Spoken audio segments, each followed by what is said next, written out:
always start with a strong joke. And which was first, the orange or the colour orange? Maybe tell us later. Ladies and gentlemen, welcome to the Ultimate YouTube Talent Masterclass. And the attendance in the room either signals the demise of television or maybe something else. So thank you all for coming. I think if anything that we share, it has to be, for those of you that I'm assuming predominantly work within the classical medium of television, or the sort of standard understanding of what television is, we're all intrigued to find out what is going on with this YouTube phenomenon, this smashing of genres, this tidal wave of creativity, newness, platform, creativity, whatever you want to call it. We know it's truly significant. And I'll tell you why I know it's significant, because I was actually stood on this stage with Fleur, interestingly enough, 3 years ago, when it was very interesting, the response that we had in the room, and the kind of ignorance of what YouTube was doing. So YouTube was established, but the notion of the YouTube millionaire, the YouTube star, had yet to be established. So it's been very, very exciting for me to watch this as a viewer and a content maker myself, and watch this incredible new medium, this now, if you like, you know, threat to television, struggling to become something truly, truly massive. So where are we going to be? Are we still going to be here in 3 years' time? Is television still going to be the same thing in 3 years? This is the sort of questions that we're going to be asking. On the subject of questions, it's very important that you know I'm merely the conduit between you and our YouTube stars. I'll introduce in a moment. What you can do via the app that goes along with the television festival, which you should all have downloaded already, is you can go to the is it questions part? I think it says questions. It's ask, actually. It's called ask, that part of the app. You can pose a question, and I will do my very best to ask it real time. So we're trying to be a little bit digital today in this session. We've also got a standard old school Q&A at the end, if you're the traditionalist. So let me start by introducing the superstars that you just saw entertaining us there at the start of this session. To my right, Tom Ridgewell, otherwise known as Tom Scar. Next to Tom, Richard Wiseman of Quirkology, professor, no less. Fleur Bell of Fleur de Force fame. The fabulous Michael Stevens of Vsauce, and Stuart Ashen of Ashen's fame on YouTube. Let's start by giving them a round of applause, ladies and gentlemen. And let's kick off. A really general question. Could you explain what we just saw? What was that collection all about? How did it make you feel seeing that stuff out there and knowing that you're in this context with a traditional television audience? Every time I do a panel, they ask me to provide like a 45, 50-second clip, and that's one of my only videos that's that short. So it's always a really good start. It's a good introduction to everyone. Just, there's a dead baby joke. Let's throw that out there. It's nice. It's good. Really lightens up the mood, I feel. No, I think it did. But I'm interested that was, for me, I don't know how you feel. I'm assuming that we're all content producers in one sense or another on different platforms, but it felt to me that wasn't particularly YouTube. In fact, it felt quite televisual. I don't know if you agree with that, ladies and gentlemen. What was it about that why does that work on YouTube? Could it work on television? Well, I always consider that particular video a very YouTube video because it was made in the space of 5 days from conceptualization to upload. So that's what makes that a YouTube video to me, was that we didn't have to pass it through anyone, which if we had, it would have certainly never come out. But that's what makes it a YouTube video to me, is that I just made it because I wanted to make it, and it's done now. OK, so in more general terms, is there a classic YouTube type of content? Is there anything that you can think of that you've done that you couldn't possibly do on television? I'll just add to the rest of the panel. No. That's my answer. So what I'm interested to get at is that there are kind of ideas that float around, okay, ways of explaining the difference between those two platforms. I'll give you an example. It'll sound foolish, but this is the sort of thing that we say in ideas meetings in, Television Centre, or, not that Channel 5 has a centre, but, those sorts of meetings. Notions of the idea's got to work and be finished within 2 minutes. It's got to have something viral about it. Surely there is a kind of YouTube content DNA? I think it's individual. I think that's what is so special about YouTube when you're talking about it in general, is all of us and all of our content is really individual. I obviously probably stand out as being the only girl on the panel, but also my content is very different in terms of mine's a lot more personal. and I don't think it does have a place on TV. I think it's very different in terms of the actual genre and content itself, different to what you see on TV. But I think it depends on like the individual person, what they're making, as opposed to the form. Obviously, there is like stereotypical YouTube, like short and sweet, however long it takes you to make it or get it approved. I think is maybe a little bit of a different conversation. But in terms of the actual content that you're making, it just depends on who's making it. And it also, I mean, YouTube for me is short form. So the piece you saw there, the optical illusion piece, that's it in its entirety. Now, if I'd gone to sort of television and said, I've got this idea and it's full perspective and so on, no one's going to commission that because we want half an hour and could you do it with a celebrity? Yeah, that's what I was trying to get at. Yeah, so I think that particular piece, I'd walk around with that idea in my head. I came home one day, I think that was take 2. I think the whole thing took 5 minutes, and then it's up on YouTube. And that's a very different process to TV. I don't think that could live in television very comfortably. You'd obviously need more meat to flesh it out. So YouTube provides a platform for that sort of short form, sort of fast content making process, I think. I've got some questions coming in, so you'll have to forgive me. We can always come back to this if you're about to jump in, but I want to answer the question, pose the questions being asked by our audience. They're interested to know how you got into YouTube, so maybe we should just start and go along the line. In about 2001, I saw, I think, my first ever viral video, which wasn't even viral. I think it had about 10 views. It was just an animation of a guy falling off a skateboard. And 2001? 2001. There were only 10 people on the internet. I know, right? and I saw this video and I said, hey, I don't know what the hell I just saw, but I want to do that for the rest of my life. And that's when I started my journey of making content online, and I invested my life in online video. So I started making animations because that was the only thing you could do back then, really. And then around about 2005, when video started coming out, I thought, oh, cool, now we can do this. And then I was on YouTube straight away. My channel will be 10 years old on YouTube in a few months. Wow. And Great. like I think most of the people here, I mean, I feel like Stu, you probably even passed that, I don't even know, but In February, I think, is my 10-year anniversary. yeah. So I'm older than most of the audience. Yeah, I run, I run 3 channels on YouTube. They'll all hit 10 next year. Wow. And yeah, so I just transitioned into YouTube. I never really just got into it. I think a lot of us are those 2007 YouTubers, the ones that were there kind of at the beginning. So. Richard. So I was 2007 as well, and I'd been sort of doing psychology content for television for quite a while, actually. And then one day had an idea in my head, a bit similar to the Assumptions video you saw there. I thought, I'll just go and film it. I'll just film it in the lab one afternoon, and it's a piece called The Colour Changing Card Trick. And we put it out on YouTube, and the next morning I woke up and it was 250,000 views. And that was like, wow, that's incredible. All over the world, people have been watching this thing. And it felt very democratic. You just put this thing out there and people could see it. And then that was springboard for producing lots of other videos like it. So for me, it was not chance, but it was just, let's do this thing. It's just fun. And my goodness, there's an audience out there. So mine was 2009, which I usually think is like quite a long time. Now I'm like, I'm a baby. Dirty casual. I was at university, bored. I discovered other people making awesome content online about fashion and beauty. I had never considered making film content before. It wasn't even anything that had been kind of on my radar. I started more just in the interest of what I was talking about as opposed to the creative side. So I had to kind of teach myself how to do it, which was interesting. And yeah, I just never stopped. I started uploading videos in September 2009 and carried on. I started in 2007 as well. And maybe that's one of the secrets to we're getting that idea. Or 2009. But yeah, I was in university at the time, and I wanted to culture jam. I wanted to take the things politicians were making and flip around their words and make it look like they were saying things they didn't. There's a classic, I'm sure they teach it in political history classes, that I made called Hillary Clinton Farts. And I put a fart sound effect over video of her.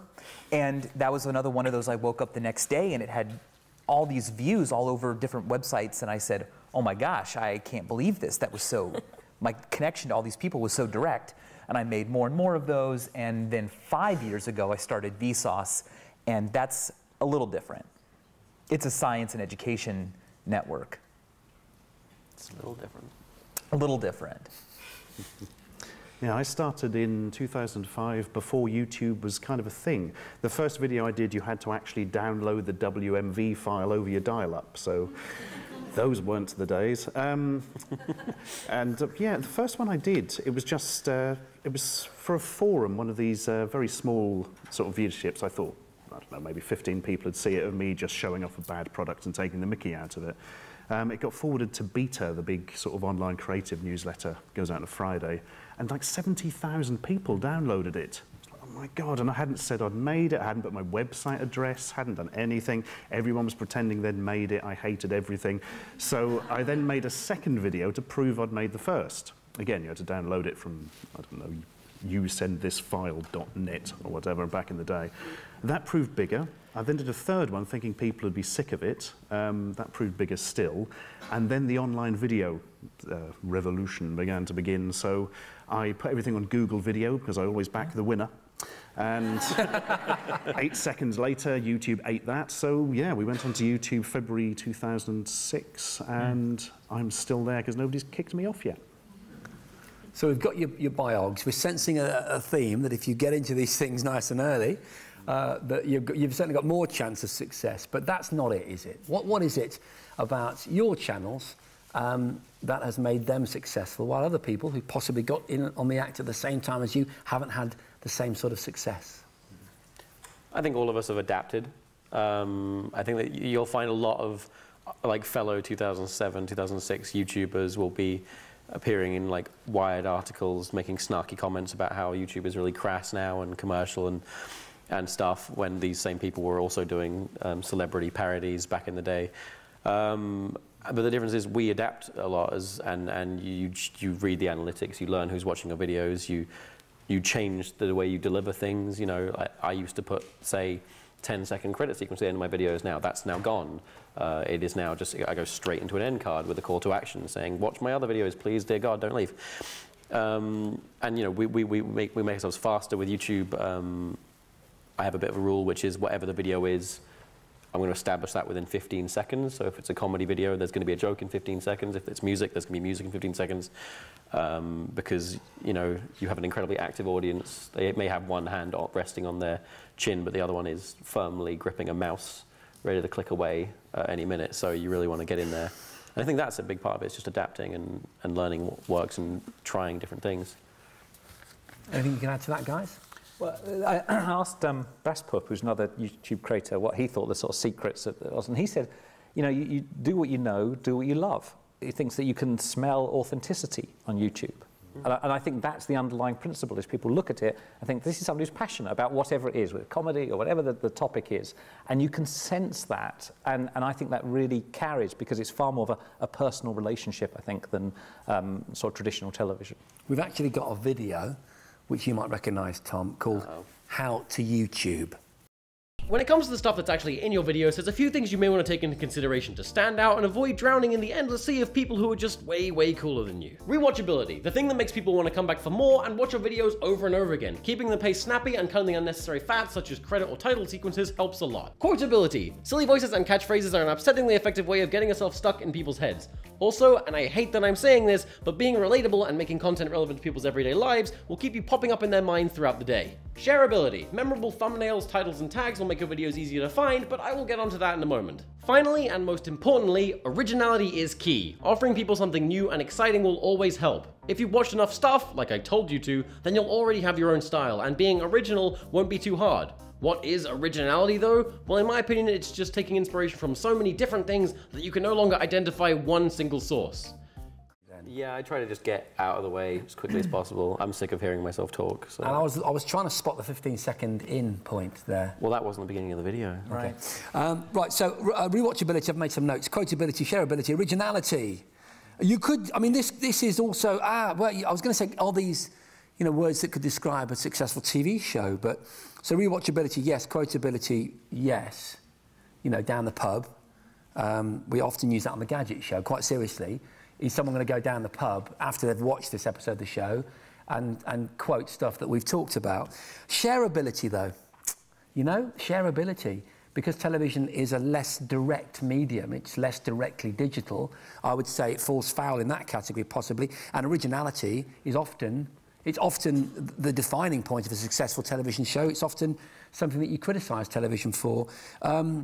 Anything else? You can do really niche stuff. Something that you would think only a few people are interested in. I mean, I'm showing you, bad products or whatever and taking the mickey out of them. Possibly not many people in this room would be interested, but with a global audience, that small percentage gets bigger and bigger. And there's a lot of people in the world with access to YouTube, etc., etc. So having something that you would think not many people would be interested in, by the time you've scaled that up, that can be a surprisingly large audience. I mean, I think the biggest money-making channel on YouTube is somebody who just looks at Disney toys at the moment, which you would think there wouldn't be much for, and it's sort of a lady with a slightly sing-song voice. Here is the Disney princess, blah, blah, blah. And apparently she makes enough money to buy China 3 times over every week or something. I don't know the exact figures, but I'm jealous. I think niche is a goodie, but I'm interested because, Flo, I wouldn't say that what you do is niche. No, I think for me it's a little bit different because I think my audience, obviously I don't do comedy, and I think it's not particularly shareable in the same way that the guy's content is. For me, it's a lot about respecting my audience and kind of keeping that relationship up, because I do have a really kind of personal relationship with them. They know me. They've been there since, a lot of them have been there the whole time, 5 years later. They know exactly what I like and what I don't like. And I think when it comes to my type of content as well, obviously the kind of sponsored, branded thing comes into play, which I think is probably on your list of questions at some point. It's a whole nother kettle of fish, but that is very closely linked to what I do because I talk about brands in every single video, basically. And I think keeping true to yourself and kind of choosing the right people to work with, taking the right sponsored deals and things like that is so important because, like you said, one hand is glued to the mouse, they can click off instantly and they don't have to come back. I think we're going to examine that in more detail, but authenticity is a critical component, isn't it, for online content, because it feels so personal. I certainly feel more of a relationship to the YouTube channels that I'm subscribed to, because I've generally talked to, and I've talked to all of you directly on social media, and so I think it would sting more if you weren't acknowledging your sponsorship. But we will come back to that, Tom. I just want to make it clear that the YouTube is a platform, not a genre. It's like saying that all animation is the same. Those tips there, they were actually that video is about giving really vague tips to help, just to give you the best kind of chance you can in actually launching a channel. But all of us have completely different methods of success for our channel. You couldn't apply the same logic to any one of our channels. It is a completely different thing. It's weird to all get lumped into this, so there's a secret for YouTube, but no one ever says, so what's the secret to being a human? Well, they do say, ask that though. And I know the secret to be. But those genres are so different. I mean, what Tom was saying there was really smart, but that doesn't necessarily apply to citizen journalism, to news, to giant Vice documentaries that get 20 million views and are more than an hour long. I mean, everything works there. It's really just a video on-demand platform that I can rewatch and I can share. It's hard for me to find a show on TV and then tell everyone about it so that I can kind of say, I like that show and have some of it rub off onto me, but over YouTube, Twitter, Facebook, all those things I can. So it's really the platform that's different. Each one of us could tell you totally different tips and tricks. Yeah, a lot of the questions we're used to hearing are the kind of questions we'd expect to be asked of vloggers specifically, and those are, those are sort of the first thing people think of when they think of YouTube. Someone talking to camera saying, "Hi guys, here's my day," and or whatever. That specific type of content where someone is talking directly to a camera about a number of things. That is a genre of YouTube. But even that has 1,000 subgenres. You have daily vlogging, you have beauty and lifestyle, you have family. Yeah, absolutely. So that's the kind of we're mostly used to being kind of lumped in with that entire field of YouTube, whereas really it is just a platform. I mean, if there was one piece of general advice, I would say just make what you yourself would like to watch. And because it turns out there's lots of views out there. And again, their authenticity and passion will come through. So I always think that's the best rule of thumb is, would I watch it? And if I look at one of my videos and go, no, actually I wouldn't, I just delete it. So where does that sit with your relationship with your fan base? Because again, searching for some broad similarities or some sort of sequence in the DNA of YouTube, I would say that all of you, certainly on this panel, have a direct relationship with your fan base. You just talked specifically about how you react to stuff that hits the mark and possibly, I'm guessing, drop stuff that doesn't. What are the secrets, if we can generalise again, to building a fan base? Or what are the processes? We can't give them all away. But one thing I'll notice is how much more direct YouTube and all internet video is. Like when I see a television show, it'll be like a person walks out and I see their full body and they're clearly speaking to a crew of people and they have this giant audience in mind. They're not talking directly to me. So an example would be this video I watched called How to Fix a Hangover. And it's titled How to Fix a Hangover. And I click it and this is what I see. Someone walks out and they're like, we've all been there before. You had a few too many drinks and you feel tired, irritable. And I'm like, yeah, I know what it is. I clicked on it. In the YouTube world, you just jump right in. Yeah. And you just say, all right. It's like sitting down with your friend and going, hey, Fleur, you know what? Did you realize that this molecule is actually causing the alcohol to not process? You just start. It's a conversation. It's a friendship. It's not a, you will sit and lean back and listen to me. No, that's really hit the mark with me, actually. It's a very, very good point. I think as well... Although I would say that, actually, I think you would work in any medium because you have this fantastically rhythmic voice thing and this passion engine. But more specifically, sorry, Tom, I just want to try and get to the community thing, yeah? Which YouTubers do so well, and traditionally, not always, X Factor is a brilliant community run show. With real-time interaction during the broadcast on a Saturday night. My kids are testament to that. But most television finds it hard to service their community, to even listen, to even put themselves in a position to hear their views. What are you guys doing to make sure that you can hear the people that are your viewers? I think some of it goes back to what Richard was saying about authenticity of the presenter. Renter presenters really don't work on YouTube. You can feel that somebody is interested in what they're actually telling you, and you have to maintain that interest over perhaps a large number of years by keeping yourself interested, keeping the content changing along with yourself. I think as soon as you get bored with what you're putting out and it feels like a job, the audience can smell it like sharks smell blood in water, and it has the opposite effect. They don't swarm towards it. It's just sort of people are nowhere near as stupid as you might think they are. Like they can smell bullshit a mile away. They absolutely can. The audience generally knows if something is fake. Mm-hmm. I mean, there's a reason why like TV shows are set. The sets are made to look like living rooms. And whereas YouTubers that are all done in their bedrooms, it's about that intimacy, that direct contact, that familiarity. I think that is such a huge part of it, and yeah, that authenticity. That's why, like, if I was smart, I would have started a gaming channel years ago, but I haven't because I know that I wouldn't be able to be authentic, and there would just be no point. Yeah, Vsauce began as a gaming channel, and then I realized I'm not good at this, so I'm going to do math and science, and sure enough, millions of people cared about that. The niche could find a huge group of fans. And I think the feedback is enormous as well, because on television you get sort of viewing figures, which are quite rough and ready. On YouTube, not only do you get an exact number of people, but you get it per second of that video. So you know per second how many people watching, at what point they click away, whether it's men, whether it's women, what point in the world, and so on. And that's an enormous amount of information. You can look and go, okay, there's something happening at that moment, and you go there and you go, okay, we lost a little bit of pace there, or the edit's not right. So it's much easier to get that feedback, that learning process. Fascinating. I want to talk about collaborations, because if you're a YouTube watcher, I have no choice. I've got three young kids, so I get dragged into it. What I'm interested in are certain trends that I've witnessed over the years, and collaborations between YouTubers is something that I've witnessed. And actually, Fleur, you're really good at that. I watched a video of yours yesterday where I think you were in America, because the lady seemed... She seemed... American. Yeah, I was trying to work out... It wasn't announced. It was the notion you were saying about not explaining everything at the beginning.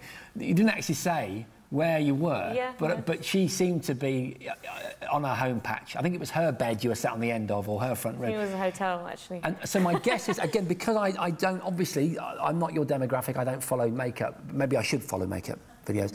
But she's a big superstar, a YouTube star in the US, was that right? Yeah. And so you were doing a collaboration. What's the idea, beyond the obvious, of collaborating? Making new, interesting content on the one half, but also growing your audience. And it's a great way to kind of, obviously, and quite a natural way if you choose the right person and you have that dynamic with them. I'm quite picky about collaborating with people. A lot of people do it almost like a business kind of exchange. They're like, do you want to collaborate to get viewers, obviously? But I think it's really important to actually have a decent dynamic with them and actually know them more than just, you know, hey, nice to meet you, let's sit down, turn the camera on. Because you see some of those collaborations and they're incredibly awkward. But yeah, it's a great way to grow your audience, but also just make interesting content, make different content. It's quite fun as well, to be honest. And answer that a question that you must be faced with every day. What do I talk about today? When you've been doing it for as long as, like, well, these guys have been doing it a lot longer than me, then yeah, it helps. Other collaborations? Business-wise, yeah, you know, there is a definite benefit between sharing, you know, because if there are two YouTubers with, you know, say 100 subscribers and they work together, maybe they both walk away with 150 each. And wait, no, that's gone terribly wrong. They both walk away with 300 because they've just shared, you know, they've cross-promoted. There's no point in doing, in my opinion, there's no point in doing a YouTube collaboration unless one goes out on both people, unless two videos go out at the same time on either channel. Because you can't, if you just go, hey, you should go over this person's channel, people are going to go, why? But if you go, hey, you should go over this person's channel because there's another video like this one on theirs, that'll work. But YouTube has actually kind of changed a bit now. The incentive to collaborate is getting smaller, at least in a lot of the genres and fields of YouTube, because they've made it harder. You know, I was talking to Stuart about this a few minutes ago. Back in the day, you could just favorite a video and you could guarantee that you're going to feed so much of your audience through to that person's channel. You could, or you know, I used to be able to. 5 years ago, when I had maybe 100,000 subscribers, I could say, hey, go check out, you know, my friend's channel, and then they get 10,000 subscribers the next day. Whereas now, if I go, hey, go subscribe to my friend's channel, and now I have 3 million subscribers, maybe 1,000 people will follow through. Like, it's become a lot harder to move people these days. So really, at the end of your video, typically you'll just go, hey, please watch my next video. Please don't leave. On the subject of collaboration, I've probably got this wrong. All I can think of is Countdown does 8 out of 10 Cats, right? They're both Channel 4 shows, right? But you're not going to get collaboration between The Voice and X Factor, are you? Can anyone else think of another example of television collaborating? Crossovers. Yeah? Anything else? I think that's really interesting. I've never noticed that chasm of difference between the two platforms. It's because we're not rivals.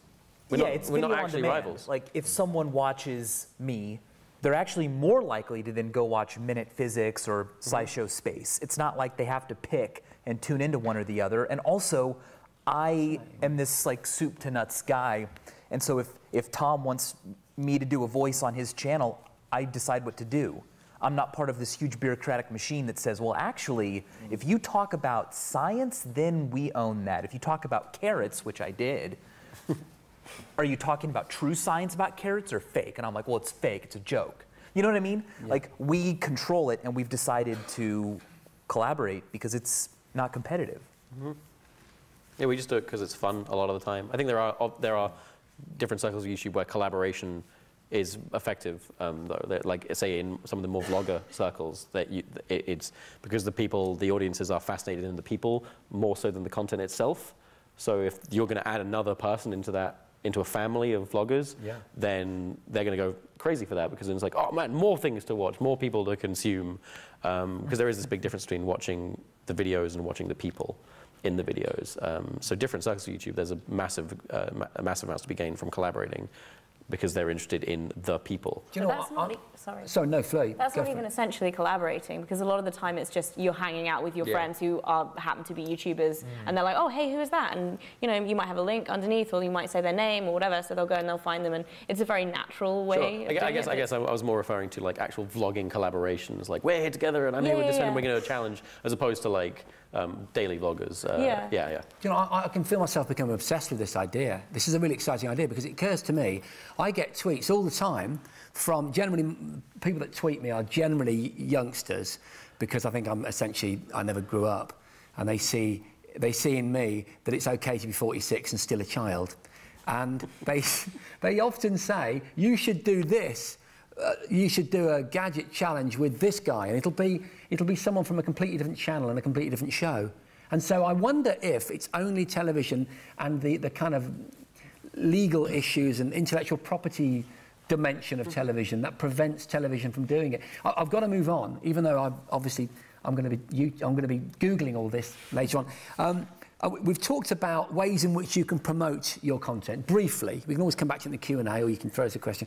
I now want to move on to a question that I'm sure, if you're anything like me, you will at one point or another have thought about, and it's about the money, okay? It's about the financial aspect of running a YouTube channel. We hear all kinds of nonsense about how much money YouTubers earn.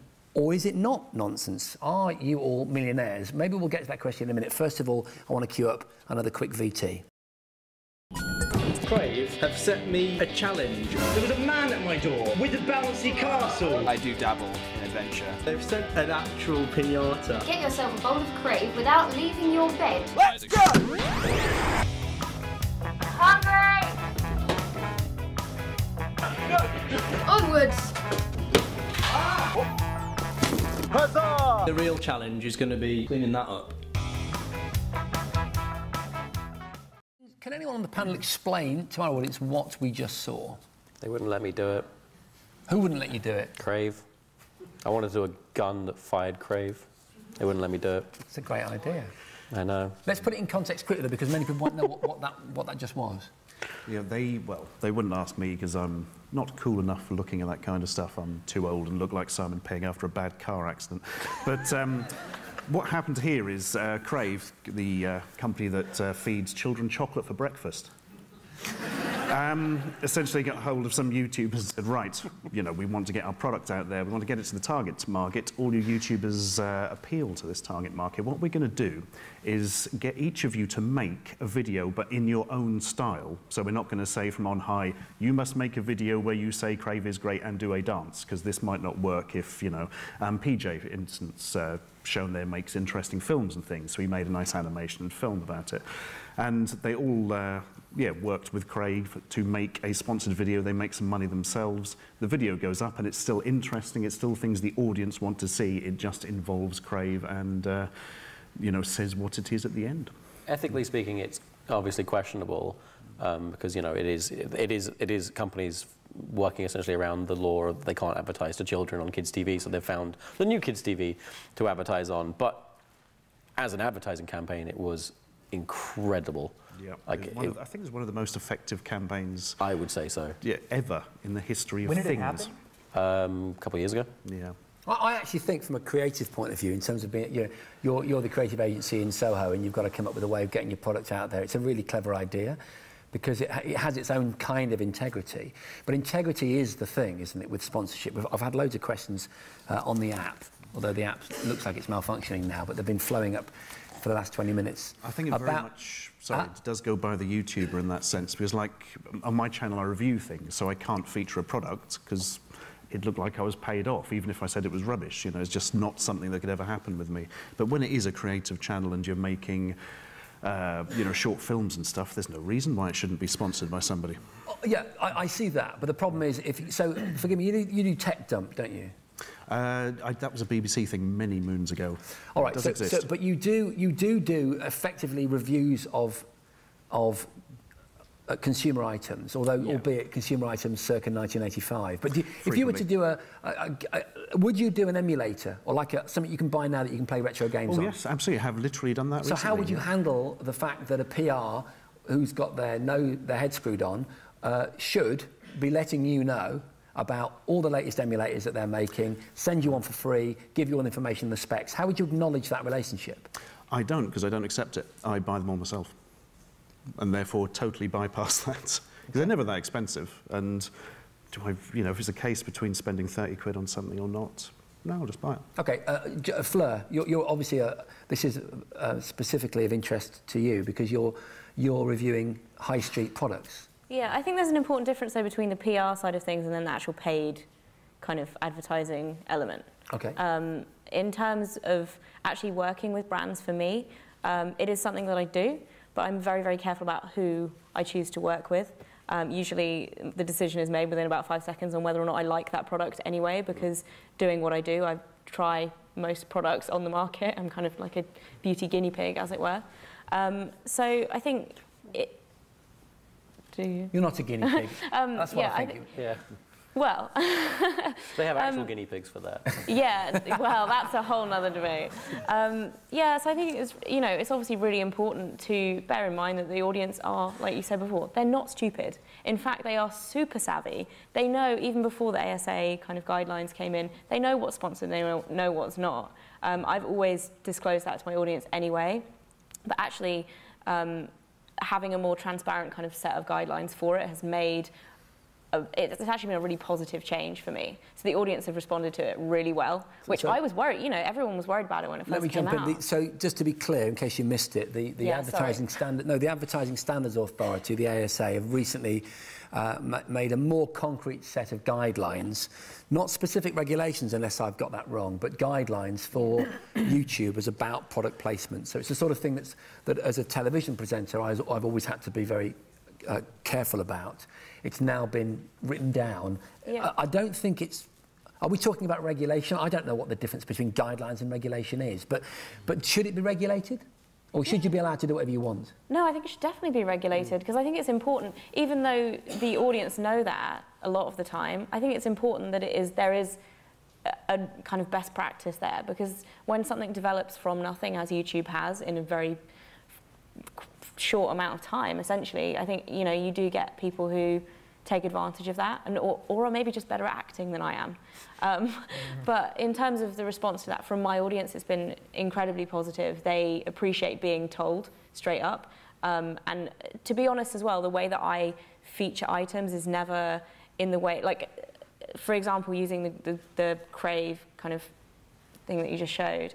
It's very much like with those kind of videos, it's like that whole, oh, this just appeared in my house, that kind of thing. Like, I just would never do that. For my content, it's like, because I'm myself, and there's no kind of comedy entertainment element to it. If I was to do that, the feedback would be bad, because they'd be like, hey, you, like, what is this? This is not what you do. Like, so I think you just have to be honest and you choose authentic brand partners, really. And in my videos, often I use some of the magic tricks and so on, glasses and bottles. And the number of alcohol distributors have approached us, and they just send us crates of the stuff. They just send us crates of whiskey and vodka, and just kind of go, perhaps you'd like to feature this in one of your videos. Do you have their email addresses? I've got the whiskey and vodka, actually, because I don't drink, is the irony. And so... We should talk afterwards. Absolutely. Everyone else is absolutely pissed during the shoots, but I'm the only one that's sober. So I think that's all going on. I mean, everyone's watching these videos for openings like that, and so I think it should be quite closely looked at, particularly when you think there's you know, kids can watch any of these videos and they could be marketed to in a way that wouldn't be legally. So getting to the nub of the issue, and forgive me for the crass nature of my question, what are we talking about? So you're getting money from the Google algorithm, okay? So from the adverts that Google places at the beginning or now threaded throughout your videos. You're also getting sponsorship and so on. What are we talking about first in the first scenario? Per million, is there a figure per million viewers? Does it work like that? Completely different to every other YouTuber. We all have different CPMs. CPM? Michael? Cost per 1,000. Actually, what does it stand for? Yeah, Clicks? I don't understand. It doesn't actually stand for what it doesn't. Yeah, because M, you know, is 1,000 in Greek or Latin or whatever. But you might think the M stands for million. I mean, it's not a surprise that there's money in entertainment. You know, I'm still, like, it blows my mind that to this day people are going, what? You do 30 million views a month and you make money? And I'm like, yeah. Like, do you understand how advertising works? And they must not. They're always like, I don't get it. But yeah, like, surprise, entertainment is a business where people can make money. and there's also merchandise, and there's the ads that run before the videos, and then in my case, there's also a lot of like speaking fees, and I can do a lot of kind of running as a production company, doing work for other people that want that kind of Vsauce taste. So yeah, I mean, it's awesome. Because I'm a television presenter, I permanently have an earpiece and someone that speaks to me like God. I might be imagining them, but they just said something in French that sounded to me like cost per meal. Right, but that which is, as you said, apparently means cost per thousand. I just thought I'd clear that up. But yeah, the point is, like, it can fluctuate massively. You know, the CPM can range from $1 to 40. How's that calculated? I think on how on targeted demographics, a lot of it. Like if you're appealing to an incredibly oversaturated demographic, like you're less valuable. But say, like, if you're a channel that appeals exclusively to 45-year-old middle-aged women, that's very niche, and that will have a much higher CPM because you're hitting a niche market. Okay, I've got to move on. I know we all want to ask about the money. I certainly do. But we've got a Q&A coming. Because of time, I've got to move on to the last, I think it's the last section, which is YouTube versus mainstream media. I guess this is about television wanting to get a piece of the action. And I don't mean to disrespect television. I just think that's the plainest way to put it. I remember once, I used to do a lot of work in... I used to be like an ideas sharpshooter for various production companies. And I remember I was working for Granada, the comedy department, and I went to a big showcase at the Edinburgh Festival, strangely enough. And I was with, I can't remember his name now, Andy something, but he was the head of comedy for LWT or Granada. And we saw an act, and I said to him, what would you do with this guy? And he said to me, and I always remember this, he said, Jason, I wouldn't do anything with him. I'd ask him what he wanted to do with us. And I thought that was a very wise way to look at, you know, the abstract nature of talent doing unique things that you want to make use of, but you're not quite sure how to do it. What's your take on that? How do we, as traditional television producers, mine all the goodness from YouTube?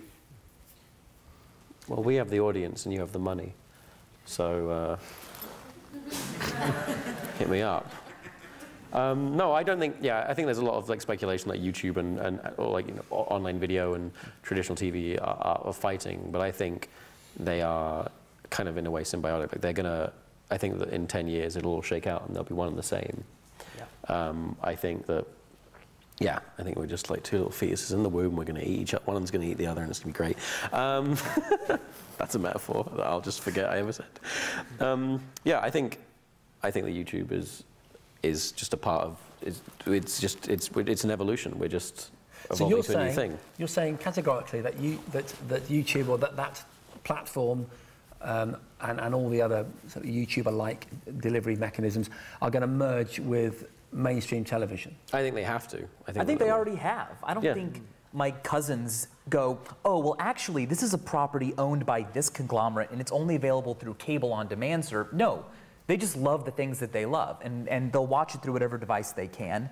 And if it's not accessible through one means, then they steal it. They'll steal it. Yeah. Or they just won't be on their radar. And yet, when we talked about collaboration, we could see there was a chasm of difference between the way that you guys easily collaborate and the way that television doesn't. So there are some big hurdles to get over. I think some big differences. I mean, one is this, because we're both involved in educational YouTube, that the learning path, you know, somebody could watch one of my illusion videos and then they could click over to you if you're talking about the psychology of illusion. You can then one click away from, you know, an academic at Harvard giving a university talk about illusion. Now, that's impossible on television. You know, that you find your own way through, and this material is being broadcast to the world 24 hours a day, and that's just very, very different beast to broadcast television, I think. I've got some great questions on the app, if you don't mind me asking them. Do you think YouTubers are potentially the new indies?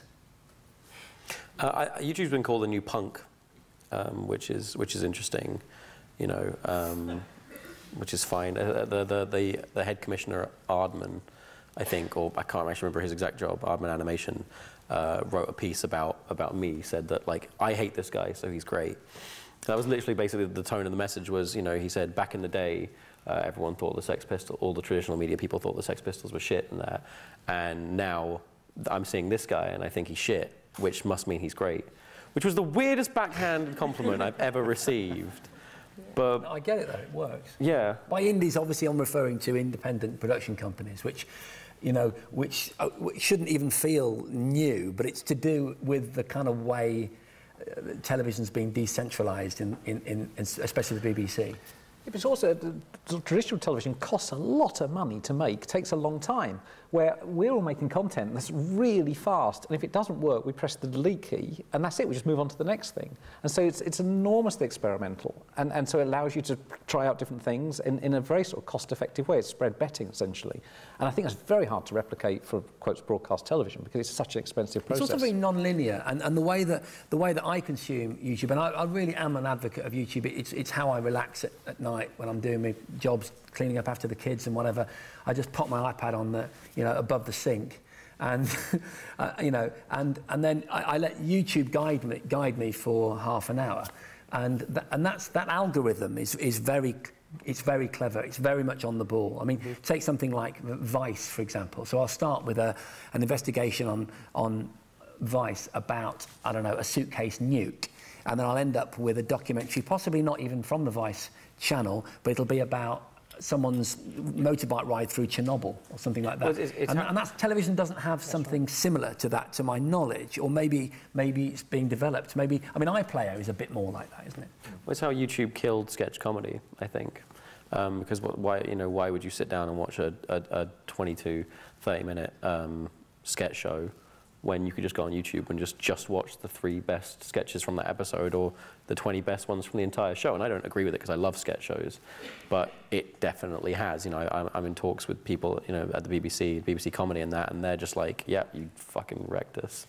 Like, and I feel terrible, because, you know, I'd love to have my own sketch show, but there is no point. Like, if I were to make 3 sketches, a lot of YouTubers have really screwed up their channels by trying to create essentially like variety shows on YouTube, where they've taken like 3 sketches and put them on in one video or something. And what's always ended up happening is that the 2 less popular ones will drag the other one down, or even worse, the most popular one will get stolen and re-uploaded. So there is no point. YouTube, that's what YouTube has. It's individual elements. We can upload those as well. Just that individual 1-minute segment, as opposed to having to pad it out with 30 minutes of faff. Again, we've jumped into the pool, but we can't swim because we've got the next section to move on to. But I'm going to start, and that's the Q&A. So this is an opportunity for all of you in the audience, if you haven't done so on the app, to ask a question via more traditional means. We have at least one steward I can see with a microphone, and then this man about to crowd surf, which is interesting. Oh no, another microphone. Thank you very much. So please ask questions. I'm going to get the ball rolling by just posing one on that same topic from the app. Do you have any tips for TV companies who want to work with YouTube talent? Could you each just give a little tiny answer to this as we start with you, Tom? Yeah, don't just try and take the thing that's working on YouTube and put it on TV, because that's been done time and time again, and it has always failed.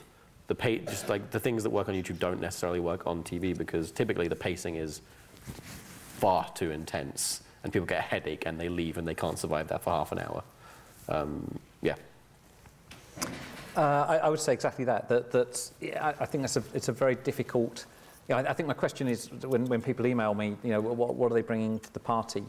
Because this thing is working on YouTube, and you know, I have no great desire to get it onto broadcast TV. So I would say, come with something very creative, and don't just say to me, "Oh, we'd love to work with you." Yeah, I was going to say make it a conversation, because I think that's kind of an obvious one in terms of like what you want to kind of make out of it, but also you have to bear in mind that I think nobody on YouTube fits into a singular box of being talent or production or whatever. It has, you know, everybody started off, even if they don't do it now, as doing everything for their channel. So it's difficult to kind of stuff them into, especially into a presenting role, I think, because it's, you know, when you're used to having that much control over the content and what you're saying, yeah, it's a little bit different. I think my answer is kind of the same as Richard's. I don't even know, really. Like, if they've got cool stuff, we should talk. And sometimes it's just sharing cool resources. Like, hey, we produce BattleBots. Do you want to be on it in any way? And I might just want to meet the robots, so you better ask. I want to meet a robot. One of the... A BattleBot. Oh, sorry. It's very different. Oh my goodness, Maybe sounds call it dangerous. Robot Wars here. Yeah. Yeah. My cousin made one of the Robot Wars robots. That's my claim to fame, my only claim to fame. Anyway, more relevant. No, it doesn't matter. Yes, it was the one that looked like a lobster. Everybody remembers that. Yeah, I mean, here's an email I frequently get. It'll say, we do stuff on television, and tell you what, we should work together. And what we'll do is, we want access to your audience, look into this camera and say these words, but, you know, budgets are small, money's tight, so there's a bit of money for... Great, thanks. That email is never going to work. You need to find a mutual point of interest and then work out something you can do together. Because the YouTuber's skills may not be entirely just talking into a camera in a slightly confident fashion. There's often a lot more going on behind the scenes. They could be writing it. In fact, they pretty much are, because it's mostly sort of very small operations. There's a lot of stuff going on behind the scenes you can tap into. And if you're not tapping into a lot of it, the YouTuber is not going to want to play with you. Stuart, that was a really great answer. OK, anyone, hands up, please, if you'd like a mode. We have a drone that's going to... Oh, no, we've got a guy that's going to... With a mic. Shame. Gentleman there with the fine sort of translucent glasses. Nice choice, sir. Over there. Okay, name and where you're from, first, please. Mark Strong, Wandering Eye Pictures. We do a bunch of stuff, TV and digital. But I have a question about, actually, how big are your production crews? You know, just how many people are behind the scenes? You hear a gamut of, you know, one person with their own camera. Could you just outline some of that? Yeah, I mean, I am one man with the camera. Like, I literally came up here on the train with a tripod and the new camera I'm really excited to use. And I write my scripts and I do all the research. That's why I can only do 1 or 2 a month. But at the same time, it's because it's my gem. It's like I'm obsessed with a concept for 2 weeks and then I make that, like, thing that I'm really proud of. But I've also worked with television crews. I made a pilot last year, and we had a whole bunch of people. And that would have only been possible if I'd had that many people. So to answer your question, both, but on YouTube, it's just my thing. I think that keeps it authentic. People know that they can watch it and then see me on the tube and go, dude, how come you didn't go into this? And I can tell them.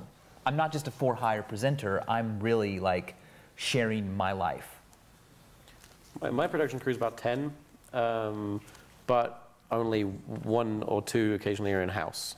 Mostly all of them are like, you know, like I've got my editor, you know, he's my friend and he's also my editor and he works for/with me, and I've got now my co-writer who's also training up to be, you know, my budget producer. But you know, I've got my composer in Canada, my sound designer in North London, my VFX guy in Los Angeles. Like, they are everywhere, all over the world. And that's one thing that's really great about YouTube, is that I'm working with just loads of freelancers. And you told me when we were chatting previously, I thought this was really interesting, the animators, because a lot of Tom's stuff is animation. You've got to see it. They're fantastic. And I was intrigued to know the process. And you said that you could work with a 15-year-old kid who wants to just get some stuff in his It's a fucking portfolio. nightmare. It's a nightmare working with them, because then they're like, I don't have a bank account. It's like, well, how do I pay you? Then I have to buy them a DVD box set. I'm gonna carry on with the questions. We could go all day, because I want to bring you guys in as well. Next question from the floor, please. Not literally from the floor, from one of you. This man here with the leather jacket on. Tom, how do you manage 3 different channels? Do you get paid separately for each of them, or is it just one big check? How do I manage them? Terribly. Yeah, I run 3 different channels. I have my sort of vlogging channel, more traditional vlogging channel. I have my main channel, which is mostly for like sketch comedy and animation, and then I have another channel which I sort of inherited, which is just animation. They're all just run by just me and a couple of my friends, really. It's just there's a lot of emails going about. And, one big check. Yeah, the money all comes in through one payment, one essentially AdSense payment. But financially, it's an absolute nightmare, because Taxman hates me, because it's coming in from 20 different ways, you know, merchandising. That's next year's seminar. Let me jump in, because I want one more question from the floor, if that's okay. Are you a YouTuber by any chance? Want to be. Good, excellent. There's a lady here, just on row 3, please. Thank you. This will be the last question, ladies and gentlemen, but we are hanging around afterwards. Hi, I'm from the CBC, which is the Canadian Broadcasting Company. Do you all work with MCNs? Yes, I do. What does that mean? Multi-channel networks? I do. Yes? Yep. So this would be the equivalent of Flip channel. Is that what? Style Hall, Style Hall, which is the biggest beauty channel. It's the biggest beauty and fashion network. So the question was, like so Fleur does, do you guys? I don't. I don't, no. I have a management team who help me with brand deals, but I do not have a multi-channel network. My AdSense goes directly into my bank account. Okay. I have MCNs I work with, but I'm more independent. I have like an agent at William Morris that represents me, but PBS Digital Studios work with them a lot, but not in any kind of contractual way, no. So you also have an agent, don't you? Yeah. James Grant. Yeah. So it's a traditional TV agent, which I found quite interesting, although James Grant are, you know, like several agents out there now, they've got a dedicated digital department. Yeah, but I'm also non-exclusive with MCNs in the way that you're saying, like, so I work with a couple of different people and branded content comes from all over the shop. I'm not kind of solely attached to them as my agent. That surprises me. I didn't think you could do that until I started talking to people like you, and I was like, oh, you don't have to just surrender completely? You just have to argue with them a little bit. Right. That's what we're here for, Michael. That's what today's all about. Yeah. It's a two-way road, my friend. So, Stuart, on the end, would you just do me a favour? I'm guessing that maybe a percentage of the audience won't really know why this is important. Could you explain the point of these? Yep. MCN is multi-channel network, and the idea is it's an overarching, I was going to say organisation, let's face it, it's always a company, that works with multiple YouTubers and it enables them to, you know, collaborate more easily together. They can find branded deals and work perhaps en masse as opposed to individually. They're less of a thing now than they used to be. Going back a few years, everybody was with an MCN, and you know there were certain ones better than others, blah blah. But they're slowly sort of backing off, and as you can tell, I mean, several people here, you know, aren't actually signed with a specific one. I'm signed with a company called Channel Flip, which is now a small offshoot of Endemol, of all things, because these companies keep buying each other as well, you know. But yeah, they are still a thing, and for certain people, very very useful. But it's one of those things where it's very, very different on an individual basis. It will depend how you run your channel as to whether they will be of any use to you or not. Could be interesting though when you come to negotiate with a production company, and I'm guessing there could be issues with intellectual property. You know, if a TV company wants to specifically work with you, Fleur, okay, you've got a TV agent. I'm sure it can be worked out, but you can see what I mean is that as a young YouTuber starting out here, you've got to look into those issues, haven't we? So that you're ready to take opportunities from perhaps television when they come along. I could do a 5-minute rant about multi-channel networks because I've been really burned by them a couple times. Yeah. But I actually am a multi-channel network. Feeding on from your point there, that's how I run 3 channels, and YouTube. I've worked with YouTube to actually become a multi-channel network.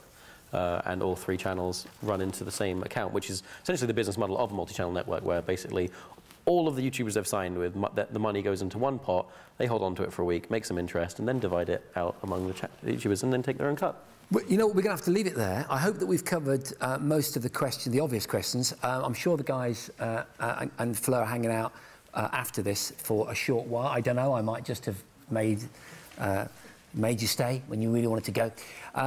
I'd like especially to make sure that we say a big thank you to YouTube, who sponsored this panel, and of course the Edinburgh Television Festival, and everyone behind the scenes that made this possible. I've certainly been honoured to be the host of this. I was very excited when I was asked to do this, and I hope that you've enjoyed it. Thank you very much to our panel.